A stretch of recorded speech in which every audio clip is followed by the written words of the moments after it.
안녕하세요. 2025년 11월 13일 요청해 주신 미국 주식 리스트를 가지고 시장의 속마음을 한번 제대로 파헤쳐 보겠습니다.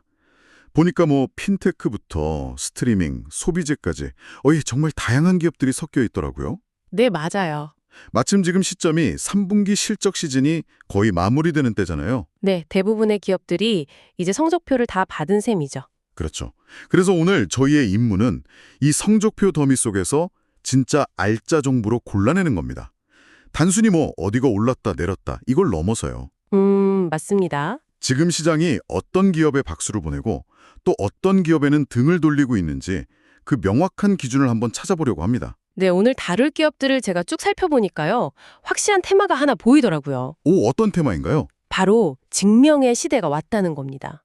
예전처럼 그냥 미래의 성장 가능성 이 말만으로는 더 이상 시장을 설득하기가 어려워졌어요. 이제는 그래서 지금 당장 어떻게 돈을 벌고 있는가, 그리고 얼마나 든든한 파트너를 확보했는가, 이걸 딱 보여줘야 하는 거죠. 성장이라는 뜬구름 잡는 이야기 대신에 수익성과 안정성이라는 확실한 증거를 내놓으라 이 말씀이시군요. 바로 그겁니다. 좋습니다. 그럼 그 증명의 전쟁터, 핀테크 분야부터 바로 시작해보죠. 여기서부터 승자와 패자가 아주 명확하게 갈리는 것 같아요. 그렇죠. 가장 먼저 눈에 띄는 확실한 승자는 역시 어펌, AF의 RM입니다. 어펌이요? 네, 한 5일 전에 나온 소식인데 이게 정말 강력해요. 아마존과의 파트너십을 2031년까지 연장했습니다. 2031년까지요? 잠깐만요. 거의 10년짜리 동맹을 맺은 거나 다름없네요. 바로 그겁니다. 이게 그냥 아마존에서도 어펌을 계속 쓸 수 있다 이런 수준의 뉴스가 아니에요. 네. 세계 최대의 전자상거래 플랫폼이 수많은 선구매 후 결제 서비스들 중에서 우리의 10년 파트너는 바로 너자. 이렇게 공식적으로 선언한 거나 마찬가지거든요. 아마존이 보증을 서준 셈이군요. 그렇죠. 어펌의 기술력과 안정성을 그냥 아마존이 보증해준 셈이죠. 당연히 실적도 시장 예상을 가뿐히 뛰어넘었고요. 와, 아마존이라는 거대한 우군을 등에 업었으니 경쟁사들은 정말 힘 빠지겠는데요? 근데 블록 SQ도 분위기가 아주 좋다고 들었어요. 캐시앱 대출이 전년 대비 134%나 늘었다니. 네, 그만큼 소액 대출 시장을 빠르게 장악하고 있다는 뜻이죠. 네. 그런데 블럭의 진짜 승부수는 바로 오늘 나옵니다. 오늘이요? 네, 오늘 11월 13일 캐시앱 릴리즈라는 행사에서 AI 통합 로드맵을 공개하거든요. AI 통합 로드맵이라? 솔직히 요즘 AI라는 말이 너무 흔해서 감이 잘 안 오는데요.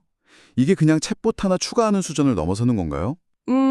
예를 들면 재소비 패턴을 분석해서 맞춤형 대출을 제안한다거나 자동으로 투자 포트폴리오를 짜준다거나 그런 것까지도 가능한 걸까요? 정확히 그 점을 시장이 궁금해하고 있습니다. 만약 오늘 발표가 말씀하신 것처럼 개인 맞춤형 금융비서 수준의 비전을 보여준다면요. 네. 캐시앱은 단순한 송금앱을 넘어서 말 그대로 주머니 속의 은행이 되는 겁니다. 이 폭발적인 성장에 AI라는 엔진을 어떻게 다느냐에 따라 블록의 미래가 완전히 달라질 수 있어서 다들 숨죽이고 지켜보는 거죠. 그렇군요. 암호화폐 쪽에 코인베이스도 새로운 소식이 있던데요. 네. 트와이즈 CIO의 평가가 아주 흥미롭습니다.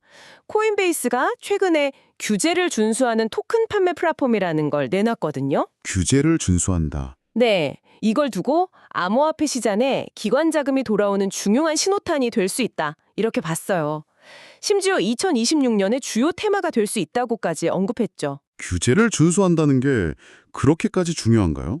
핵심입니다. 그동안 수백 조를 긁리는 거대 연기금이나 자산운용사들이 암호화폐 시장에 쉽게 못 들어왔던 가장 큰 이유가 바로 그 규제 불확실성 때문이었거든요. 그랬군요. 그런데 코인베이스가 미국 규제 안에서 합법적으로 투자할 수 있는 깔끔한 판을 우리가 깔아주겠다. 이렇게 나선 겁니다. 네. 이게 성공하면 지금까지 옆에서 구경만 하던 거대 자본이 시장으로 쏟아져 들어올 수 있는 문을 열어주는 셈이라 단순한 신규 서비스 이상의 의미가 있는 거죠. 이제야 그림이 좀 그려지네요. 반면에 성적표 가치는 나쁘지 않았는데 시장에서 좀 냉정한 평가를 받은 것들도 있죠.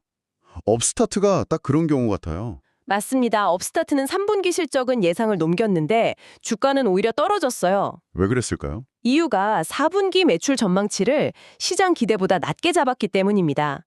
CEO가 직접 AI 모델을 보수적으로 운영하고 있다고 밝혔는데 이게 핵심이에요. AI 모델을 보수적으로 운영한다.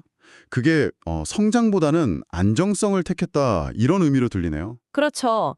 혹시 모를 위험에 대비해서 대출 승인을 좀 더 깐깐하게 하겠다. 이 말이거든요. 네. 그래서 월스트리트의 다음 분기 실적은 너무 기대하지 마세요라고 미리 신호를 준 건데 이걸 보통 가이던스를 낮춘다고 표현합니다.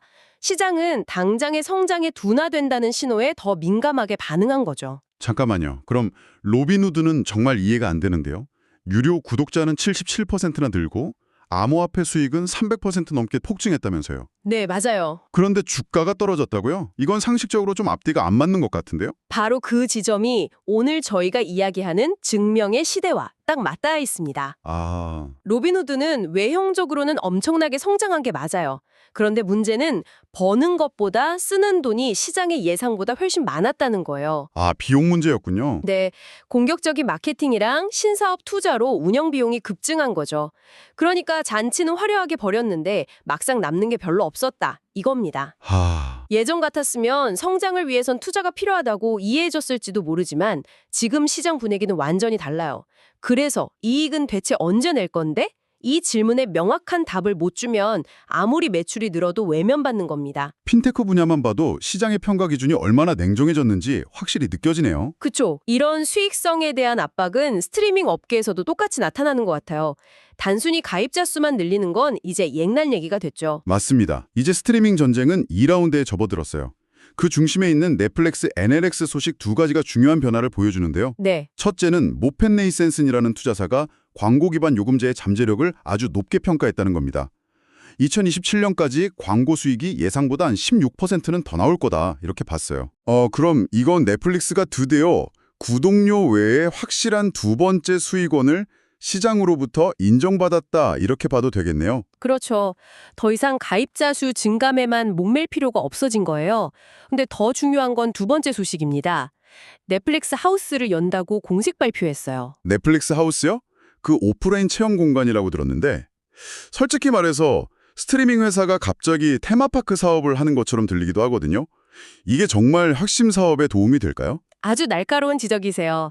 사실 그게 이 실험의 핵심 관전 포인트입니다. 넷플릭스는 오징어 게임이나 기묘한 이야기 같은 자사의 강력한 IP를 활용해서 화면 밖 현실 세계에서 돈을 벌겠다는 거거든요.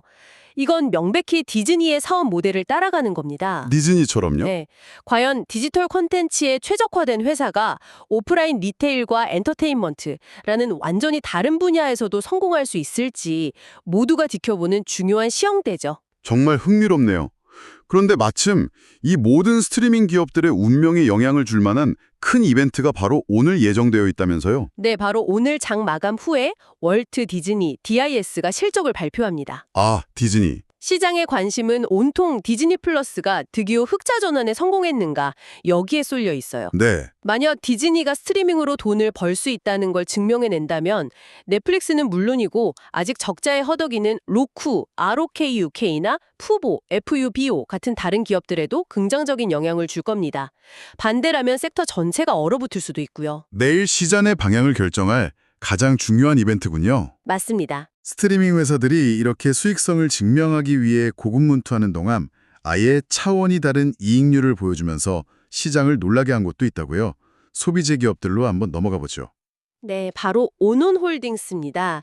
이건 어닝 서프라이즈라는 말로는 부족할 정도의 실적을 발표했어요. 오, 매출도 25% 가까이 늘었지만 정말 놀라운 건 이익률입니다.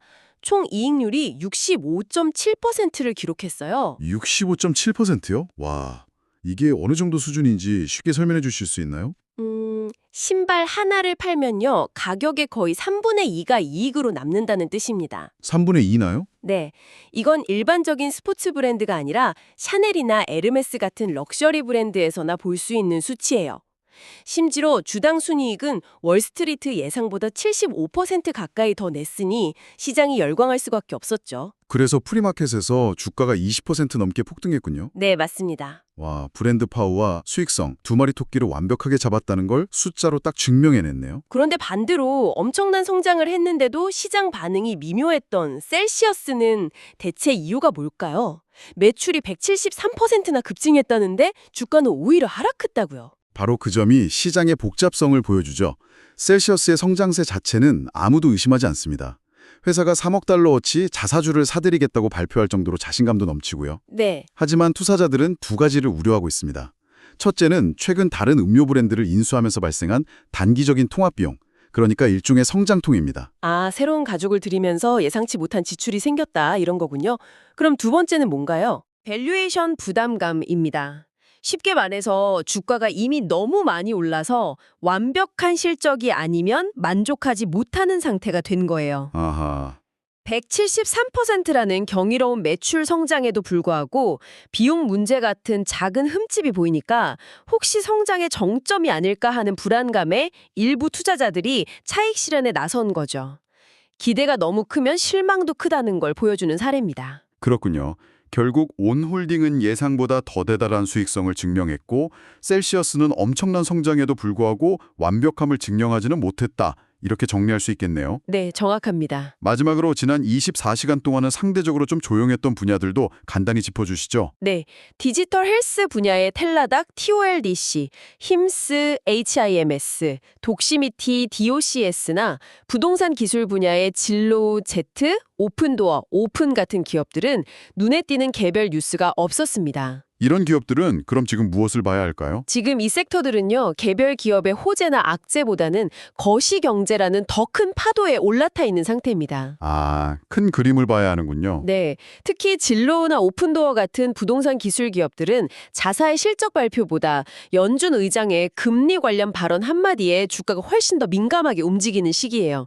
그래서 이 기업들을 보실 때는 개별 뉴스만 쫓기보다는 금리나 주택시장 데이터 같은 큰 그림을 함께 확인하는 게 훨씬 효과적인 접근법이 될 수 있습니다. 알겠습니다. 자, 오늘 정말 많은 기업들을 깊게 파고들었는데요. 아마존과 10년 동맹을 맺은 어펌, AFRM처럼 확실한 파트너십을 증명한 기업, 그리고 온홀딩처럼 압도적인 수익성을 증명한 기업이 시장의 환호를 받았고요. 네. 반면에 블럭이나 넷플릭스는 AI와 오프라인 경험이라는 새로운 무기를 통해 미래의 수익성을 증명해야 하는 과제를 안고 있죠. 그렇죠. 그리고 로빈후드나 셀시어스처럼 폭발적인 성장에도 불구하고 비용 문제나 높은 기대치라는 성장통을 어떻게 극복할지를 증명해야 하는 기업들도 있었습니다. 오늘 저희가 함께 나눈 이야기들이 이 복잡한 시장의 흐름을 읽으시는데 좋은 나침판이 되었으면 좋겠습니다. 마지막으로 한번 생각해 볼 만한 질문을 하나 던져드리고 싶네요. 네, 어떤 건가요? 오늘 살펴본 블럭은 금융회사인데 기술회사 같고 넷플릭스는 기술회사인데 엔터테인먼트와 리테일 사업에 뛰어들고 있잖아요. 네. 이렇게 산업의 경계가 무너지는 시대에 과연 이 기업들 중 누가 현재 속한 시장의 강자를 넘어서 완전히 새로운 시장을 정의하는 카테고리 킬러가 될 수 있을까요?